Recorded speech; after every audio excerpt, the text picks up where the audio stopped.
सत श्री अकाल, नमस्ते, आदाब। मेरा नाम है आरजे निष्ठा एंड तुसी वेख रहे हो पंजाबी फीवर 107.2 दिल्ली का इकलौता पंजाबी रेडियो स्टेशन। ते अज मेरे नाल है गुड लक मूवी दी star cast mister Vijender Kalra sir and Malti Devi ma'am, and साथ ही साथ मेरे नाल ने actor producer doctor Azad Jain sir and director Prakhar Srivastava sir. So sir, सबसे पहले तो आप सबका ही बहुत बहुत स्वागत है हमारे शो में, जिसका नाम है the बुर्रा show. Thank you so much, धन्यवाद। तो सर, सबसे पहला सवाल मैं एक्टर प्रोड्यूसर सर से पूछना चाहूँगी कि जब आप ये मूवी मतलब इसको बनाने के बारे में सोच रहे थे, तो मतलब आपके दिमाग में क्या था, क्या थॉट्स आए सबसे पहले आपके दिमाग में? दिमाग से थॉट्स हट ही गए थे सारे, मतलब उस वक्त दिमाग खाली था। खाली हो गया था दिमाग, क्योंकि इतनी अच्छी कहानी जब सामने लाई गई जी तो बस एक ही सोच थी कि इस पे काम होना है। जी। एंड सेम सवाल मैं आपसे जानना चाहूँगी, जब मतलब क्योंकि आप इतने पुराने एक्टर हैं, आप इतने सालों से काम करते आ रहे हैं, इतने सालों से इंडस्ट्री में हैं, तो जब आपके पास ये स्क्रिप्ट आई, तो सबसे पहला आपका क्या रिएक्शन था इस स्क्रिप्ट को लेकर, इस मूवी को लेकर? जैसे बोलते हैं ना, वाह। तो इसी तरह से था, मुझे लगा कि ये एक बिल्कुल अलग तरह की कहानी है ना, और इस पे काम होना चाहिए। जी। तो मेरा भी जो मुख्य उद्देश्य यही था कि कैसे भी करके ये मैं फ़ोन करता रहता था, पता करता रहता था क्या हुआ, क्योंकि तब तक हमारी जो नानी का किरदार है वो हो नहीं पाया था, और एक प्रेशर बना हुआ था दिमाग में कि समय भी होना चाहिए, है ना, डेट्स भी मिलनी चाहिए, है ना, कहीं डिले ना हो जाए, कहीं पहले ना हो जाए। तो एक बेफिक्री बनी हुई थी किसी भी तरह से ना, कि मतलब कि फिक्र बंद थे कि मतलब कैसे भी करके ये हो जाए। एंड दूसरा सवाल मेरा डायरेक्टर सर आपसे है कि मूवीज़ जब एक काम होता है कि लाइक मैंने सुना था कि प्री प्रोडक्शन और पोस्ट प्रोडक्शन सबसे टफ काम होता है, कि मतलब एक बार सब फाइनल हो जाता है ना तो शूट हो जाता है, तो आपके लिए वो कौन सा टफेस्ट पार्ट था जो प्री प्रोडक्शन और पोस्ट प्रोडक्शन का था? मेरे लिए टफेस्ट आई गेस लेवल बढ़ता ही गया। पहले मुझे प्री प्रोडक्शन लगा टफ होगा, वो होने के बाद पता चला प्रोडक्शन और टफ हो रहा है, प्रोडक्शन होने के बाद पोस्ट और उससे ज़्यादा टफ हुआ। बट ये एक जर्नी होती है, आई मीन सब एक स्टेप बाय स्टेप हम ऊपर चढ़ते हैं, एंड आई गेस वो टफ नहीं है। आई मीन इसीलिए फिल्म बनाना इतना 1 साल 2 साल लग जाते हैं एक एक फिल्म बनाने में। आज के टाइम में तो कम लगते, पहले तो और ज़्यादा लगते थे। तो ये एक प्रोसेस है, इससे ही हमें जाना पड़ता है। तो आई गेस टफ नहीं है, एक प्रोसेस है, हार्ड प्रोसेस है। जी। अगर मैं मूवी की बात करूँ, ट्रेलर की बात करूँ, तो जिसने जो अपने किरदार निभाए हैं वो सब उसमें पूरे सूट कर रहे हैं, मतलब ऐसा लग रहा है कि वो किरदार उन्हीं के लिए स्पेशली बने हैं। तो मेरा डायरेक्टर सर से और प्रोड्यूसर सर से ये सवाल है कि जब आप इस मूवी की कास्टिंग कर रहे थे तब आपके दिमाग में क्या था, एंड स्पेशली अंगूरी मैम की कास्टिंग करते टाइम? सी बाकी सारे तो एक फैमिली के मेम्बर्स हैं, कोई एक दामाद जी हैं और कोई बहू है घर की, कोई बेटा है। उसमें जो मेन कास्ट थी वो हमारी अंगूरी जी थी।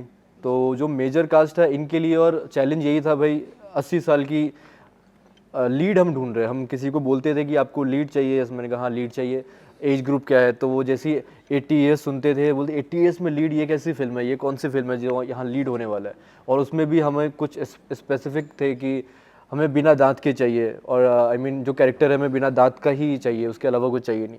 तो थोड़ा सा आई मीन चैलेंजेस थे, बट समहाउ अपने आप चीज़ें ना, जैसे गुड लक नाम है, गुड लक होते चला गया फिल्म के साथ। कि जब जैसी पहले बिजन जी ऑन बोर्ड आए, बिजन सर ने स्क्रिप्ट सुनी, उनको बड़ा अच्छा लगा, इनके साथ हमने एक कॉम्बिनेशन बनाया, फिर बाकी आर्टिस्ट का, तो सब अपने आप में ही। और फिल्म की कहानी भी जो ऐसी है ना, वो भी एक हीरो है। आई गेस वो भी, मुझे भी लगता है कि एक कंटेंट है, वो भी एक हीरो है, सब साथ में है, बट वो भी एक कैरेक्टर है कहानी जी। तो उसके साथ सब अपने आप मिक्स होते गए। एंड एक रॉ टाइप की फिल्म मुझे चाहिए थी, कि रॉ जैसा कुछ दिखे, नॉट लाइक कि हम कुछ आर्टिफिशियल टाइप का उसके अंदर लुक लाए। तो रॉ में सब लोग फिट हो गए। वीरेंद्र सर, आपसे मेरा सवाल है कि आप जब भी अपने लिए कोई मूवी चूज़ करते हैं, कोई किरदार चूज़ करते हैं, या आपके पास इतनी सारी स्क्रिप्ट आती है, तो आप क्या देखकर वो किरदार चूज़ करते हैं? क्योंकि अगर हम आपकी प्रीवियस मूवीज़ की बात करें तो आपने जो भी आज तक किरदार निभाए हैं वो देखकर साफ पता चलता है कि वो आप ही के लिए बना था,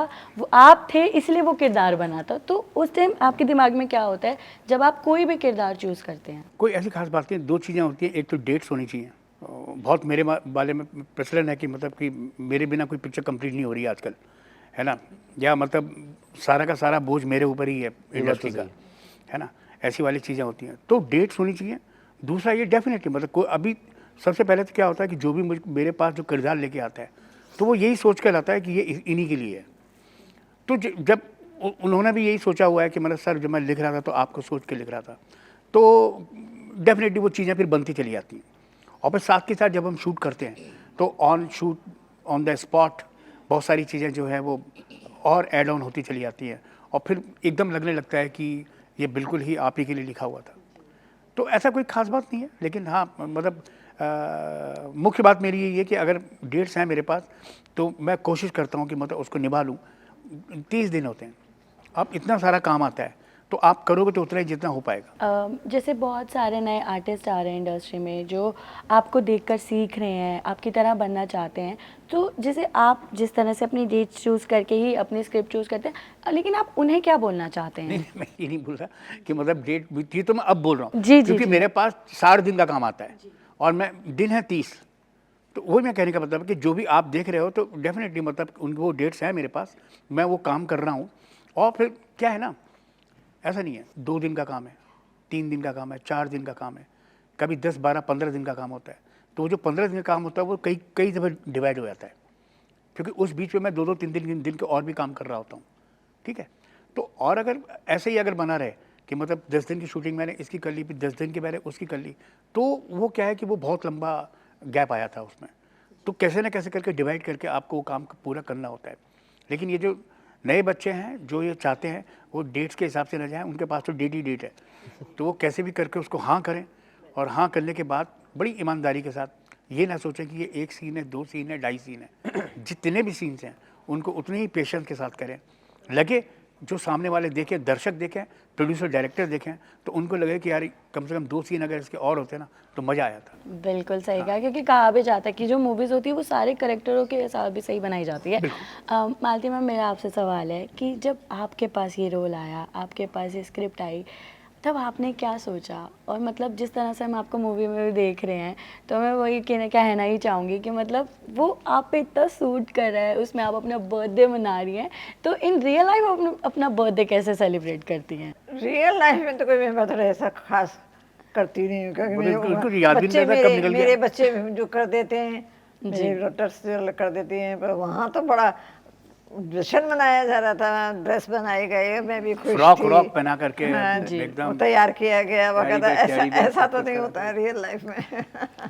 मेरा सवाल आपसे है सर कि इस मूवी का नाम है good luck, but in real life, in society की अगर हम बात करें और हमें पता चले कि हमारे घर में 80 इयर्स की जो हमारी दादी हैं, नानी हैं, वो प्रेग्नेंट है, तो वो स्पेशली लाइक गुड लक नहीं होगा किसी भी तरह से, और लाइक ऐसा होगा कलेश हो जाएगा, और लाइक वो गुड लक की जगह बैड लक हो जाएगा। तो जो ये नाम चूज़ किया गया, ये नाम आया, वो कैसे आया? एक हमें खुशखबरी को actually, लेकर हाँ, खुशखबरी को लेके है। कि मतलब एक खुशखबरी घर में आई है, गुड लक भाई। एक्चुअली क्या है ना, ये डॉक्टर बोलता है गुड लक, गुड लक। शीत इन उम्मीद, जी है ना, कि उम्मीद से हैं आपके घर में खुशखबरी आने वाली है। तो वो तो किसी भी उम्र की बात हो, डॉक्टर कभी ये नहीं बोलेगा अरे यार कलेश हो गया तुम्हारे यहाँ, ऐसा कभी नहीं बोलेगा। वो तो यही बोलेगा कि मतलब गुड लक, जी। आपके यहाँ खुशखबरी है। तो तो उसको टाइटल किया गया है जी, खुशखबरी को। जैसे हम देखें कि ये IVF पे मूवी है, इसमें एक लेडी है जो ज़्यादा एज की है, वो प्रेग्नेंट है, और अभी जैसे सर ने भी बताया था कि हमारे सिद्धू पाजी के घर भी खुशखबरी आई है। एंड इससे पहले एक प्रीवियस मूवी भी आई थी बधाइयों की तरह, एंड उसमें मूवी में कहा भी गया है कि इन्होंने बधाइयों से भी बड़ा कांड बड़ा कर कांड दिया है। किया। तो मतलब ये मूवी उस मूवी से किस तरह अलग है, और इस मूवी का एक्चुअल में क्या मोटिव है? उस मूवी में बधाई हो में जी वही कि मतलब कि वो भी कोई खुशखबरी तो है नहीं, बिल्कुल। लेकिन बोलते हैं बधाई हो, जी है ना, कि किसी की माँ प्रेग्नेंट हो जाए और बोल दो कि मतलब कि बधाई हो, तो वो भी गलत है। बिल्कुल। तो बात वही है कि मतलब कि उसका जो जोन है, उसकी जो कहानी है वो एक अलग तरह की है, उसमें जो क्राइसिस हैं वो अलग है, और इस कहानी में जो क्राइसिस है ये बिल्कुल अलग है। इसका जो माहौल है ये कब क्यों कैसे घटित हुआ, ये सबसे बड़ा, मैंने कई बार बोला, अभी भी बोलता हूँ कि लोग एक आश्चर्य देखने के लिए जाएंगे, जी। एक दूसरा आश्चर्य लेके आएंगे। क्योंकि इस मूवी में एक डायलॉग भी है कि महाकाल की माया तो कोई नहीं समझ पाया है। एंड मैं भी ये सेम सवाल ही करना चाहूँगी कि इतनी सारी सिटीज़ की नाम लिए गए हैं, लेकिन उज्जैन ही क्यों, महाकाल ही क्यों, ये नाम स्पेसिफाई क्यों आया गया? सी मैंने इसका जवाब ऑलरेडी दिया बेटा। जी। ये आई मीन ये स्क्रिप्ट का एक इंटेंशनली नहीं है वो उज्जैन ही क्यों। एक स्क्रिप्ट की डिमांड थी, जिस टाइप का हम घर दिखाना चाह रहे थे, जिस टाइप की फैमिली बैकग्राउंड है, और मैं खुद भी बिलोंग करता हूँ इंदौर से जस्ट पास में उज्जैन भी जी। है, तो मैंने वो देखा हुआ है, उज्जैन का माहौल मैंने देखा हुआ है। एंड मैं खुद महाकाल पे बहुत बिलीव करता हूँ। तो ये फिल्म में जब 5 अप्रैल को खुलेगी तो उसमें जो अनएक्सपेक्टेड चीज़ और निकलने वाली है, तो मैंने ट्रेलर में उसको मेंशन भी किया है कि अगेंस्ट द ऑल लॉजिक, तो जितने लॉजिक्स हम सोच के जा रहे हैं वो सारी वहाँ फेल हो जाएगी। एंड महाकाल की जो नगरी में जो चीज़ घटना हुई है तो वो उनसे ऊपर आई डोंट नो कुछ हो सकता है, जी। तो उसको ही वो अनकवर करने वाली है वो फिल्म। आपसे मेरा एक सवाल है कि क्या आपके आसपास कोई ऐसी कहानी आपने देखी है या सुनी है जिससे आप इंस्पायर हुए हो, या आपके आसपास कुछ ऐसा हुआ हो? देखने में तो ऐसा नहीं आया है रियल लाइफ में, आसपास सुनने में ही आया है, जैसे अभी आपने नाम जी। गिनाया है सिद्धू जी है और भी पहले होते रहे हैं। लेकिन जब ये फिल्म हम कर रहे थे तो उसमें हमने जब रिसर्च किया, क्योंकि मुझे मालूम था कि एक ना एक दिन ये प्रश्न हमसे किसी न किसी लेवल पे पूछा जाएगा, तो हमने बहुत सारा डाटा इकट्ठा किया जिसको फिल्म में दिखाया भी है कि 74 साल में कब हुआ कोई प्रेग्नेंट, 75 साल में कब कहाँ प्रेग्नेंट हुआ, मेल कब फीमेल बन के उसने बच्चा दिया, वो सारे फैक्ट्स हमने उसमें दिखाए। अगर हम मूवी सेट की बात करें, जब मूवी शूट हो रही थी तो सबसे ज़्यादा फ़नी मोमेंट क्या होता था? मतलब सबसे ज़्यादा फ़नी, मतलब सबसे ज़्यादा मज़ा कहाँ आता था? अगर हम मूवी की बात करें तो मूवी तो पूरी फ़नी लग रही है, एक बहुत ज़्यादा सीन है जहाँ पे हम हंसने वाले हैं, लेकिन आप लोगों को सबसे ज़्यादा मज़ा कौन से शूट में आया? हमको सबसे ज़्यादा मज़ा आया जब ये फ्रॉक पहन के आई, चश्मा लगाया, और जब मैं इनको हॉस्पिटल से लेके आ रहा था बैठा करके, फिर गाना था हमारा पप्पी पप्पी चौकन्ना, जी। है ना, वो गाना जब हम लोग शूट कर रहे थे तो इनको दिखाया हुआ है कि ये उम्मीदों से हैं, लेकिन इनको पता नहीं है और मैं टेंशन में हूँ और वो गाना चल रहा है एकदम ना, और ये बच्चों की तरह किलकारियाँ मार रही हैं उधर, या मैं इरिटेट हो रहा हूँ। वो गाना हमने शूट किया और बहुत मज़ा आया उसको शूट करते वक्त। इनकी हरकतें एक मोमेंट पे कैसे कैसे क्या क्या हो रहा था वो। मूवी सेट्स पे सबसे ज़्यादा लेट कौन आता था? लेट कोई भी नहीं होता। नहीं, लेट वैसे कोई नहीं आता था, लेकिन सबसे लेट मैं ही होता था, लेकिन मैक्सिमम काम भी जल्दी हो जाता था। कि जैसे आप इतने टाइम से मूवीज़ में हैं, इस इंडस्ट्री में हैं, उस टाइम से लेके आज के टाइम तक आपने कौन कौन से चेंजेस देखे हैं और कितने चेंजेस देखे हैं मूवीज़ में? चेंजेस तो जिस दिन से सिनेमा बना है, जी। गूंगा बहरा, तब से लेकर के अभी तक, फिर आवाज़ आई, फिर जैसे धीरे धीरे करके सब्जेक्ट्स इंट्रोड्यूस होते चले गए, है ना, टीवी टेलीविज़न आ गया, उसके बाद फिर ये OTT आया, ये सब तब्दीलियाँ समय के साथ साथ चीज़ें बदलती रहती हैं। कहानियाँ वही हैं, उन कहानियों को प्रेजेंट करने के तरीके बदलते रहते हैं, है ना, हालात कैसे हैं, किस तरह के हैं, उनको समझते हुए सब लोग काम कर रहे हैं। डिजिटल आ गया, पहले नेगेटिव पे शूट होता था, जी। है ना, अभी हम लोग रिहर्सल भी डिजिटल पे कर लेते हैं, क्या पता उसमें अच्छी चीज़ आ जाए, है, कोई बढ़िया टेक मिल जाए। पहले नहीं होता था, पहले तो खूब रिहर्सल्स करते थे, उसके बाद कैमरा ऑन होता था, जी। जिससे कि कहीं नेगेटिव ख़राब ना हो जाए, वेस्टेज ना हो जाए। लेकिन अभी इन सब चीज़ों का ध्यान रखा जाता है। पहले सबसे बड़ी कॉस्ट नेगेटिव पे खर्च होती थी, अभी ऐसा नहीं है ना। तो ये जो तब्दीलियाँ हैं, धीरे धीरे करके चीज़ें सरल होती जा रही हैं। सर, मेरा आपसे सवाल है कि जैसे अभी OTT का टाइम है एंड ये मूवी थिएटर पे रिलीज़ हो रही है, तो वो वाली कैसी फीलिंग्स हैं आपकी, कि कैसा लग रहा है? क्योंकि बहुत बार ऐसा होता है कि बहुत सारी मूवीज़ आती हैं जो डायरेक्टली OTT पे रिलीज़ हो जाती हैं, लेकिन थिएटर तक वो नहीं जा पाती हैं, लेकिन ये मूवी ऑन सिनेमा थिएटर्स में जा रही है 5 अप्रैल को, तो आपको कैसा लग रहा है? इसमें मेरा मानना है जी। कि हमारी जो कहानी है वो ऐसे वर्क की कहानी है जो अभी भी OTT से थोड़ा सा दूर है। अगर उसको मालूम पड़ जाए कि कोई पिक्चर अच्छी है, मार्केट में आई है, तो उसको अभी भी ये आसान है कि वो जाके देख सकता है, और ख़ासकर सीनियर लोग, 60+ वाले जो लोग। यंगर जनरेशन तो फिर भी गांव की या दूसरी है वो भी देख लेती है OTT को। तो हमें ऐसा लगा कि पहले हमें इसको थिएटर में लेके जाना चाहिए, ताकि हम जितना अच्छा ऑडियंस के पास पहुंच सकें, उन तक जाएं। एंड सर, आप इस बारे में क्या कहेंगे?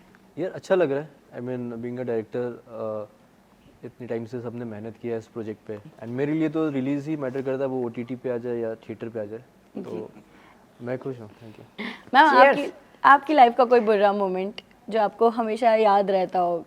मैं जी मैम, बुरा मोमेंट, एक ऐसा मोमेंट जो होता है ना कि बस ये जी लिया तो सब हो गया, मतलब बेस्ट था ये मोमेंट। अब हमारा तो बुर्रा आना भी बाकी है। हाँ, हमारा भी बुर्रा इतना अभी हुआ बाकी नहीं है, है। मुझे लग रहा है 5 तारीख को मेरा भी हाँ। बुर्रा देखना चाहता हूँ।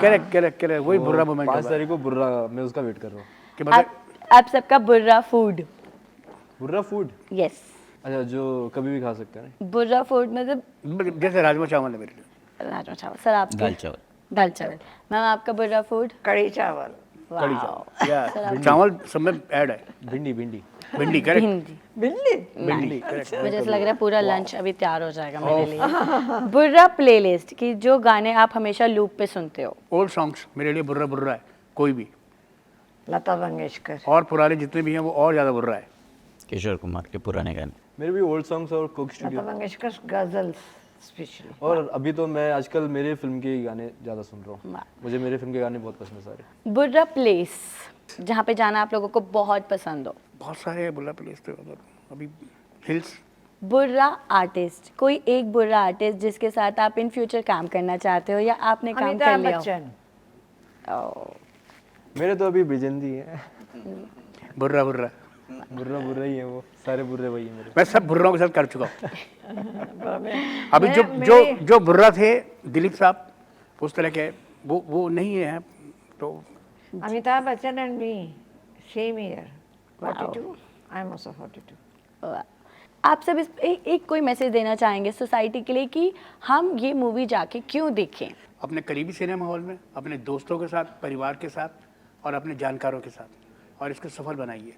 इसको देखने का मुख्य उद्देश्य यही है कि आप कैसे भी करके ये जान पाओगे कि हमारे जीवन में कौन कौन सी चीज़ें कितनी महत्वपूर्ण रखती हैं, किस लिए रखती हैं, और हमको अपने आसपास किस तरह से बिहेव करना चाहिए और सुधार लाना चाहिए। Good luck. 107.2 पंजाबी फीवर हो गाने बजण दो